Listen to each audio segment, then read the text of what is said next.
Hi guys, কি খবর সবার? আমার খবর ভালো, খারাপ বলা যায় না। বাট আমি না অনেক বড় একটা ধাক্কা খেয়ে উঠেছি। না, ধাক্কা is not the proper answer, মানে অনেক প্রেশারে ছিলাম আর কি, ঈদের কারণে। ঈদের শুরু থেকে, ঈদের মাঝে এবং ঈদের পরে, আর ঈদের ছুটিটাও গেল। ভালোই অসুস্থ ছিলাম, কারণ ঈদের আগে 3 থেকে 4 দিন একদম মানে লাস্ট ঈদে ডেলিভারি দিয়েছি মনে হয় ঈদের আগে কুরিয়ার। আমার এক্সাক্ট ডেটটা মনে নেই, বাট যেদিন হচ্ছে লাস্ট কুরিয়ার অর্ডার নিচ্ছিল ডেলিভারি দেওয়ার, ওই দিন পর্যন্তই দিয়েছি। ঢাকার মধ্যে মনে হয় ঈদের, আচ্ছা যাই হোক আমার খেয়াল নাই, বাট ওরকমই ডেট লিমিটেশন ছিল যে অমুক তারিখের মধ্যে দিতে হবে, ঢাকার মধ্যে ঢাকার বাইরে। তো ঢাকার বাইরেরগুলো আগে দিতে হবে, বিকজ ওগুলো আগে পৌঁছাতে হবে। তো অনেক প্রেশার নিয়ে সারা রাত্রির জেগে আমি এই প্রোডাক্টগুলো বানাইছি। এখানে আমি ফোনের স্ক্রিনে দেখা যাচ্ছে 4:45 বেজে গেছে, আমি স্টিল জেগে আছি।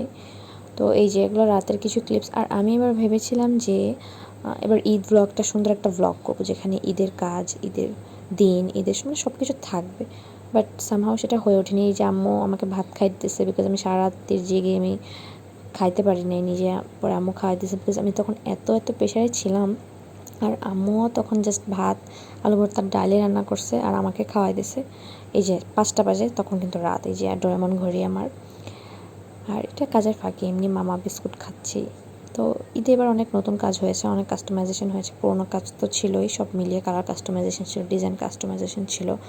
তো যেটা বলছিলাম, আমি এবার একটা ভেবেছিলাম প্রপার একটা ব্লগ বানাবো ঈদের সব কিছুর। বাট আমি তখন সব রকমভাবে এত প্রেশারে ছিলাম, মানসিকভাবে কাজের প্রেশার, দেন তখন আমার আবার এক্সাম চলছিল, আবার হচ্ছে আমার অনেক মানে একাডেমিক দিক থেকেও প্রেশার যাচ্ছিলো।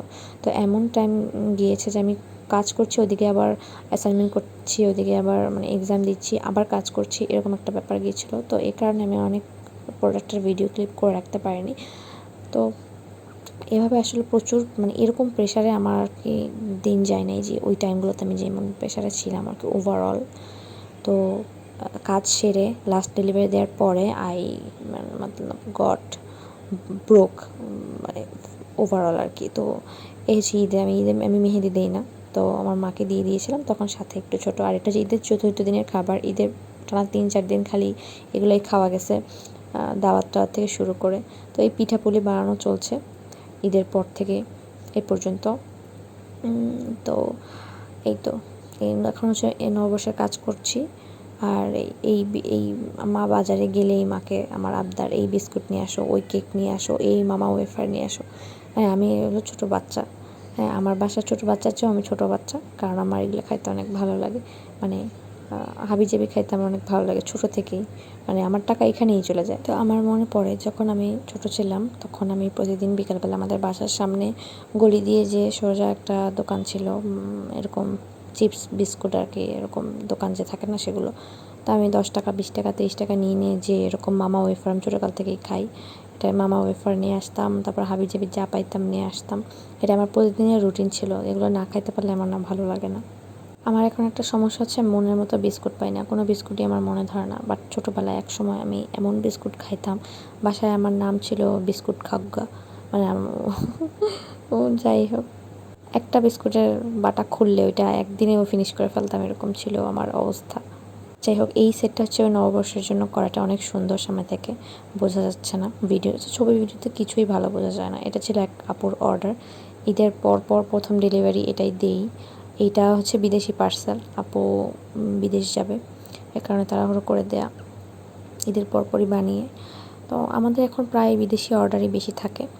তো এই বিদেশি পার্সেল বললে আবার সবাই ইনবক্স ভরিয়ে ফেলে, আপু সুইডেন, অস্ট্রেলিয়া, কানাডা এইসব জায়গায় আপনি কি ডেলিভারি দেন, মানে ওই সব আপুরা আর কি, মানে তারা আমাদের থেকে ডাইরেক্ট নিতে চায়, যেটা আমরা আসলে দিই না, কারণ আমাদের সেরকম প্রসেস জানার, এটা আমার জানা মতো অনেক কস্টলি।